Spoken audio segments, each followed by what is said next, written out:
3 वर्षामध्ये आम्ही फक्त डेव्हलपमेंटचाच विषय हाताळला, डेव्हलपमेंटचा विषय पाहिला तर 21 तारखेचा दिवस महाराष्ट्राकरता भाग्यशाली आहे असं उपमुख्यमंत्री म्हणाले। श्रीकांत शिंदे काय म्हणाले तेही बघूया। खासदार श्रीकांत शिंदे यांनी योग दिनाच्या कार्यक्रमात सहभाग घेतला। त्यांनी 3 वर्षांपूर्वी केलेल्या उठावावरून उद्धव ठाकरेंना टोला लगावा। सोबत बोलण्यासाठी खासदार श्रीकांत शिंदे आहेत। सर, आजचा योगा दिवस आहे, त्यानिमित्त कार्यक्रमाचे आयोजन केलेले आहे, तुम्ही देखील या ठिकाणी आलेले आहात, काय सांगाल आजच्या दिवसाचं महत्त्व? आज सर्वप्रथम मी 11व्या आंतरराष्ट्रीय योगा दिनाचा सगळ्या भारतीयांना खूप खूप शुभेच्छा देतो की 11 वर्ष अगोदर देशाच्या प्रधानमंत्री नरेंद्र मोदीजींनी एक इनिशिएटिव्ह घेतला, UN मध्ये हा प्रपोजल ठेवला आणि आज 11 वर्ष हा आंतरराष्ट्रीय योगा दिन पूर्ण जगामध्ये, फक्त भारतामध्येच नाही जगामध्ये साजरा केला जातो।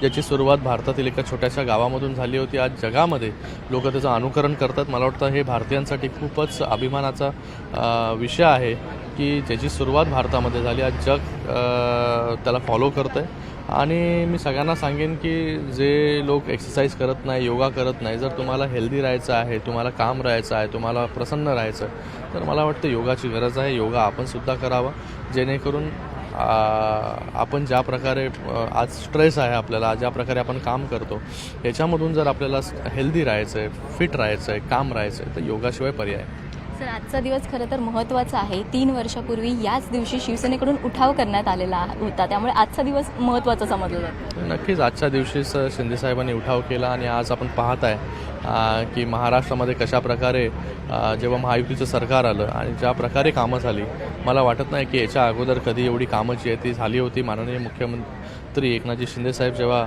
महाराष्ट्राचं नेतृत्व करत होते आणि आज ते उपमुख्यमंत्री म्हणून नेतृत्व करत आहेत, मला वाटतं गेले 3 वर्ष चांगलं काम सरकारकडून होतं आहे। आज देवेंद्र फडणवीस जी मुख्यमंत्री आहेत, त्यांच्या माध्यमाने त्यांच्या नेतृत्वाखाली कामं जी आहेत आज या महाराष्ट्रामध्ये सुरू आहेत आणि महाराष्ट्र आज पुढे जातो आहे, वेगाने पुढे जातो आहे। ज्यासाठी हा उठाव केला होता, आज का उठाव केला हे लोकांना पण कळतं आहे की जे इन्फ्रास्ट्रक्चर्स आपण पाहत आहे ते मुंबईमध्ये कशा प्रकारे ज्या इन्फ्रास्ट्रक्चरची डेव्हलपमेंट होते, कशा प्रकारे पॉलिसीज डिसिजन घेतले जातात, कशा प्रकारे तळागाळातील घटकाला न्याय देण्याचं काम करतो आहे, वेगवेगळे अमेंडमेंट्स केले जात आहेत, वेगवेगळे स्कीम्स आणल्या जात आहेत, पॉलिसीज आणल्या जातात। मला वाटतं खूप महत्त्वाचं आहे की ज्याच्यासाठी हा उठाव केला होता तो आज लोकांनी देखील ते स्वीकारलं। विधानसभेमध्ये लँडस्लाईड विक्ट्री लोकांनी दिली आणि आता पुढे महानगरपालिका, नगरपालिका, जिल्हा परिषदमध्ये देखील तेच रिपीट होईल। व्हिडिओ जर्नलिस्ट शुभम सह स्नेहा जाधव, न्यूज 18 लोकमत, मुंबई।